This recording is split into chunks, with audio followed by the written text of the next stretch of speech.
चाणक्य नीति के 10वें अध्याय में आपका स्वागत है।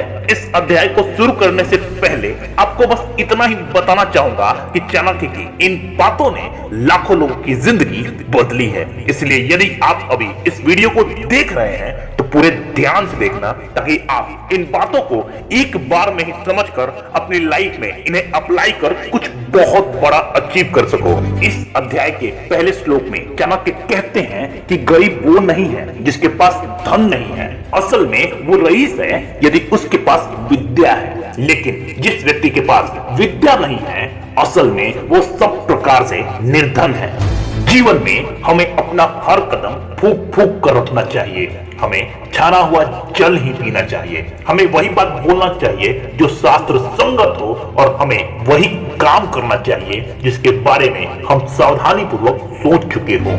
जिस व्यक्ति को अपने इंद्रियों की संतुष्टि चाहिए, उसे ज्ञान अर्जित करने का ख्याल अपने दिमाग से निकाल देना चाहिए। और जिस व्यक्ति को ज्ञान चाहिए, उसे अपने इंद्रियों की संतुष्टि के विषय में भूल जाना चाहिए। जो व्यक्ति इंद्रियों के विषयों में लगा है, उसे ज्ञान कैसा? और जिस व्यक्ति को ज्ञान है, वो व्यर्थ के इंद्रिय संतुष्टि में लगा रहे, ये संभव नहीं।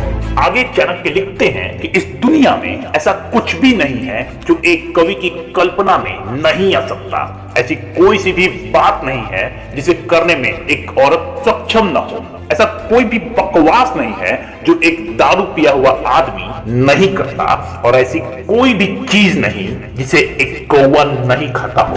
अगले श्लोक में नियति को सबसे ज्यादा ताकतवर बताते हुए चाणक्य कहते हैं कि नियति एक भिखारी को राजा और राजा को भिखारी बना देती है, और यदि वो चाहे तो एक अमीर आदमी को गरीब और गरीब को कभी भी अमीर बना सकती है।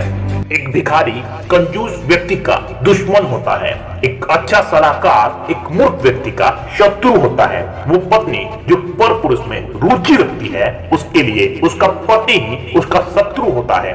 और जो चोर रात को काम करने निकलता है, उसके लिए चंद्रमा ही उसका शत्रु होता है। जिस व्यक्ति के पास विद्या, तप, ज्ञान, अच्छा स्वभाव, गुण और दया का भाव नहीं है, वो धरती पर मनुष्य के रूप में घूमने वाले पशु के समान है, और इस धरती पर बोझ है। जिस प्रकार बांस को मलय पर्वत पर उगाया जाए तो भी उसमें चंदन के गुण नहीं आते, ठीक उसी प्रकार जिसका दिमाग खाली होता है, वो किसी भी उपदेश को नहीं समझता है। जिस प्रकार एक अंधे व्यक्ति को आईने से कोई लाभ नहीं होता, ठीक उसी प्रकार जिसके पास अपनी कोई अक्ल नहीं होती, उसे शास्त्रों से कोई लाभ नहीं होता।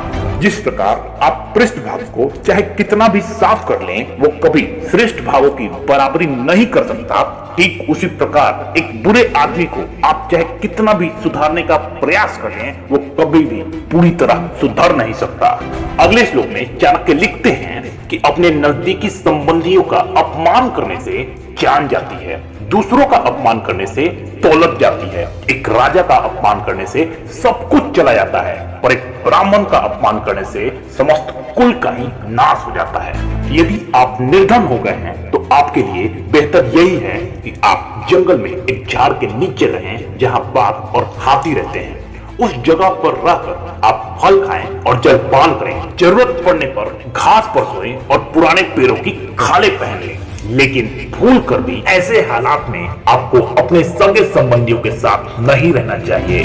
रात्रि के समय कितने ही प्रकार के पक्षी वृक्ष पर विश्राम करते हैं, लेकिन भोर होते ही सभी पक्षी दसों दिशाओं में उड़ जाते हैं। इसीलिए यदि कोई आपका अपना आपको छोड़कर चला जाए तो इसके लिए कभी दुखी नहीं होना चाहिए। ब्राह्मण व्यक्ति एक वृक्ष के समान होता है। उसकी प्रार्थना ही उसका मूल होती है, और वो जो वेदों का गान करता है वही उसकी शाखाएं होती हैं।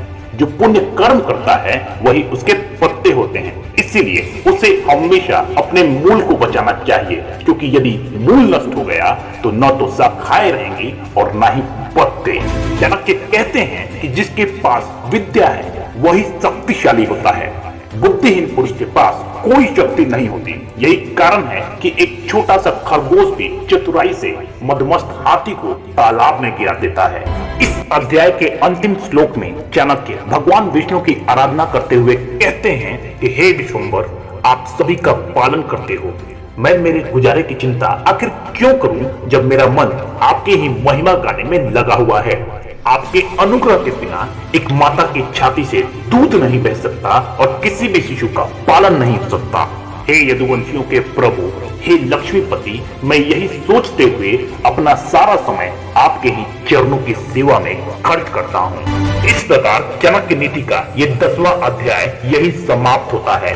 अगर इस अध्याय में बताई गई बातें आपको काम की लगे तो इस वीडियो को लाइक और शेयर जरूर कर देना। और हाँ, इस वीडियो को लास्ट तक देखने के लिए आपका पूरे दिल से प्रेम पूर्वक धन्यवाद।